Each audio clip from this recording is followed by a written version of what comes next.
So there have been a number of papers reporting in the past couple of days that after the Queen's funeral, well, starting today, that there is going to be a policy blitz. That the next 4 days, Tuesday, Wednesday, Thursday, Friday, all this week, we are going to get new policies. From Theresa Coffey announcing how she's going to fix the NHS with a 4-point plan, and who knows what those 4 points are going to be. There is expected to be an announcement today from Liz Truss into regards to how the energy cap or this new energy solution is going to help businesses. So we'll be reporting about that when we hear about it. But the big one will be the Chancellor's, Kwasi Kwarteng's, emergency budget. And I worry more about this maybe than the others, but I don't know. Maybe at the end of this week, maybe this won't have been the worst one. Who knows? Like I say, you really can't tell with this government, to be honest. It's just a grab bag of surprises every day at the moment this week. You don't know what you're going to get. And as, of course, the a rather sort of famous author once wrote, life can sometimes be like a fruit basket. Once you get the pineapple off top, you then know you never know what's going to be beneath it. It could be dates, it could be kumquats, you just don't know. And this is unfortunately what we are expecting, because he's going to bring in his fruit basket into the Commons and he's going to show us all what is in this fruit basket, and who knows what is going to be announced as well this week. But one thing we are certainly hearing about is all these low tax investment zones. And as we've warned about before, a lot of these free market think tanks have been laying out the groundwork that these are the beginnings of the creation of a charter city. And I think we should be worried about what rules and regulations are being relaxed in these zones. But on to sort of the initial speculation, because I'm sure we'll bring you more of this when it gets announced later this week. But before we go today to cover some of this announcements, please do remember to hit that like, share, and subscribe button. And of course, down below, there are links to my Patreon page and a donation link called Buy Me Coffee, where you can, well, buy me coffee. And as always, thank you very much to all those people who do help and support the channel that way. And of course, there is a link down below to the YouTube thank you button. And of course, there is the YouTube Pony Club as well. You can join where you get badges, emojis, and other stuff as well. So over we go to The Guardian, reporting about this as well.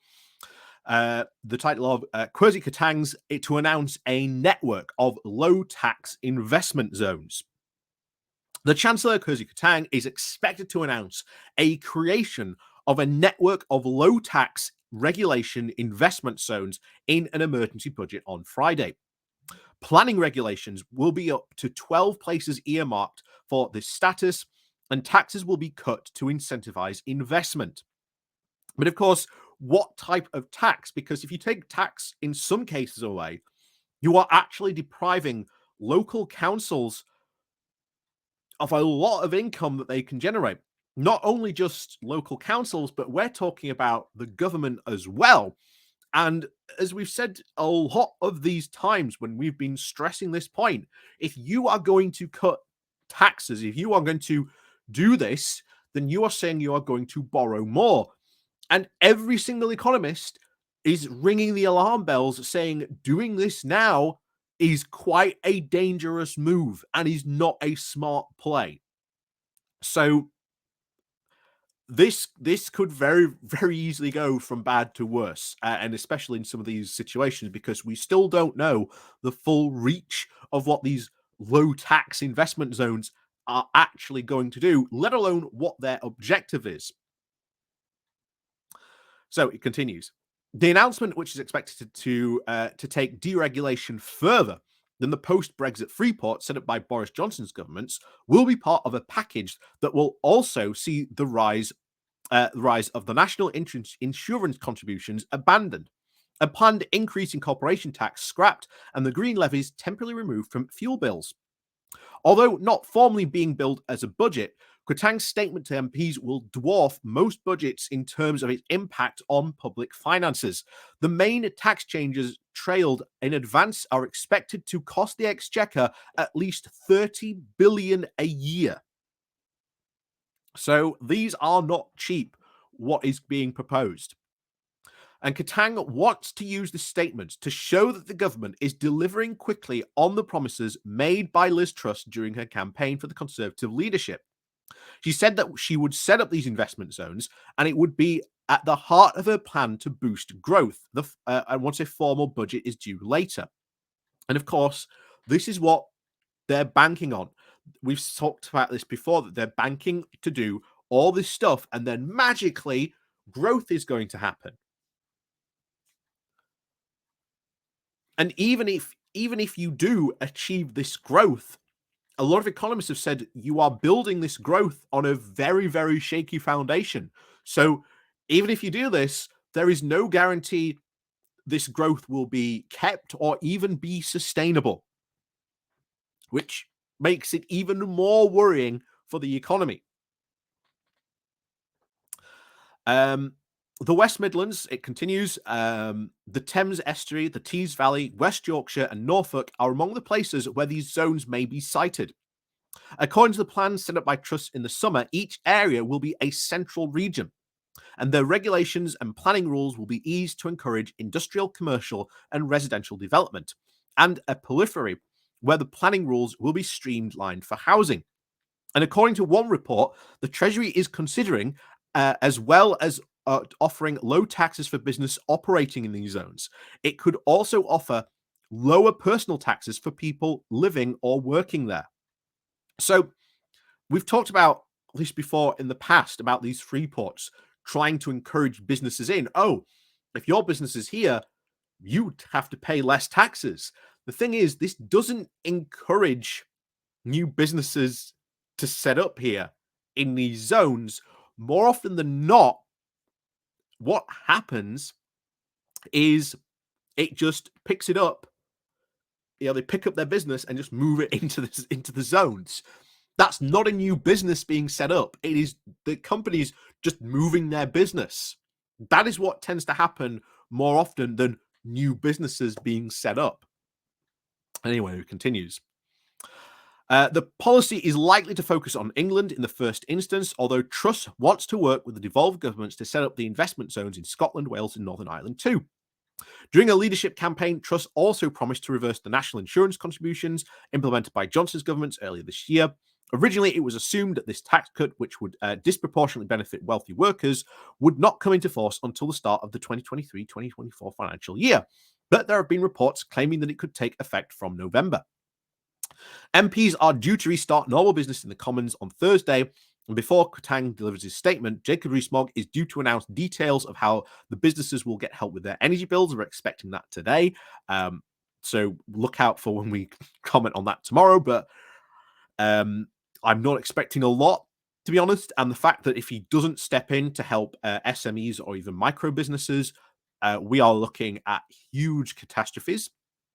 And of course, Theresa Coffey in the Health Service is due to tell MPs about plans to tackle backlogs and staff shortages in the NHS. Of course, during the leadership contest, Truss said that tax cuts and energy bills in the NHS would be her three immediate priorities when she took office. But the death of the Queen put all the government activity on hold, meaning that announcements will now have to be rushed out in a very brief period later this week before the party conference season starts. And that is what we are now having to worry about, because there is going to be a policy blitz, as it is being dubbed. And this blitz, there's going to be a lot of information come out, in a very short amount of time. So, like I say, we'll be looking for what Jacob Rees-Mogg is going to say, especially to businesses, because as you know, this is something I'm quite concerned about, the fact that businesses haven't been getting support. But we'll have to see what happens. And we'll also have to see what the reaction from businesses as well is. So we'll be waiting on that to see what happens with that today. So maybe we'll do a bit of a good morning walk, maybe, well, not a good morning walk, but a good morning short covering that tomorrow. And of course, we've got Theresa Coffey's plans. And then, of course, on Friday, we've got the emergency budget. And who knows what else can be sort of all packed in to the chancellor's little red briefcase that they will have. But one of the interesting things will be is these zones of investment. How far do these deregulation plans go, and what else is going to be involved in these zones? That is what we need to keep an eye on, because as a lot of these think tanks have been saying, it's not too distance away from them being a sort of a charter city, and that can be incredibly worrying if we get there. But these zones, are they going to work? Not really. Like I say, these free ports were meant to be doing exactly what these investment zones are doing now, but they don't seem to be working. And if the government is seriously banking on being, oh, we're going to deregulate, we're going to cut taxes, there's going to be massive growth. Every single economist out there is warning the dangers of this and saying how bad this could go. And yet, they're paying no heed to them at all. But then again, as Michael Gove said, we've had enough of experts. So, as always, thank you very much for watching. Please do remember to hit that like, share, and subscribe button. And of course, down below, there are links to my Patreon page and a one-off donation link called Buy Me Coffee, where you can, buy me coffee. And as always, we'll see you all next time.